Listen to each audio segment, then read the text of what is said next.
Dear learners, welcome to the NIOS studios. I'm Dr. Shivani Datta from University of Delhi, and I'm here to talk about growth and development. In this lesson, we would be discussing the basic concept of growth first. Now, what do you understand by growth? It refers to a quantitative change in the body. We all know that we are multicellular beings. Our body is made up of millions and billions of cells. Now, when the body is growing, the cells that constitute the body, they multiply and they increase in number. Consequently, with this increase, there's an increase in height and weight, as well as changes in the body proportions. All these changes are numerically quantifiable. For example, I can very well know the exact increase in my height in terms of centimeters or inches. Now, changes, interestingly, continue to occur in all domains of development. The changes that take place in the physical domain of children, they become most visible and apparent, and they're easily quantifiable. For instance, the increase in height and weight is easily quantifiable and is quite visible. But there are certain domains where the changes are not that easily quantifiable.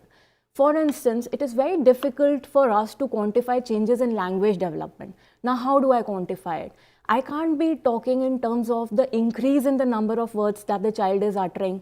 For instance, say that a month back the child was uttering some 10 words per minute, and now the child is capable of uttering 40 words per minute. This is not possible. It's not that simple. So how do I understand changes with respect to this domain? Now, changes with respect to these domains can be understood in a qualitative manner. For instance, I could be talking about understanding the qualitative nature of change in terms of the complexity of language usage. For instance, maybe a month back, the child was formulating very simple sentences comprising of some 2-3 words, and now the child is well equipped to formulate complex sentences, maybe using 8-9 words in a sentence formation. So one of the most important features of growth is that these changes are measurable. If you can't measure them, it is very difficult to comment about growth. Now, the initial few years witness remarkable growth in almost every domain. So you have domains of sensory motor development, you have language acquisition, you have cognitive development. These are the various domains in which growth and development happens.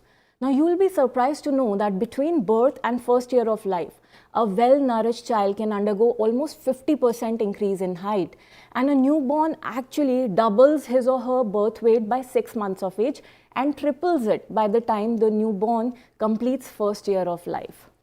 Now, if you look at the table given by ICMR, you can actually clearly see the rapid growth in the weight and height of children during the initial few years only. So that is the pace at which the child is growing rapidly. Now, when we talk about these physical markers, a steady increase in both height and weight is considered to be a good indicator of satisfactory physical growth. During the initial few visits to the pediatrician, the height and weight of the baby is constantly monitored to check if the baby is not lagging behind.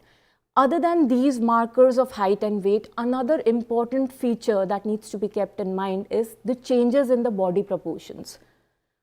You must have noticed that when a baby is born, the head of the newborn looks disproportionately large compared to the rest of the body. The body is not proportionate at all. Later, body proportions change and the head does not look that big and becomes proportionate to the rest of the body. Also, when children are born, their arms, they appear to be longer in proportion to their legs. At birth, legs are short, they face each other, and as they grow in length, they straighten out. Now, as a result of these growth and changes, the body of the child starts looking more and more proportionate. And these changes are very important because it is through these changes that the child would be gaining muscular composure and would be attaining better balance. Now, in this lecture, since we are equipped with the basic understanding of concept of growth, it's very interesting to note that quantitative growth that we've just spoken about is half the story.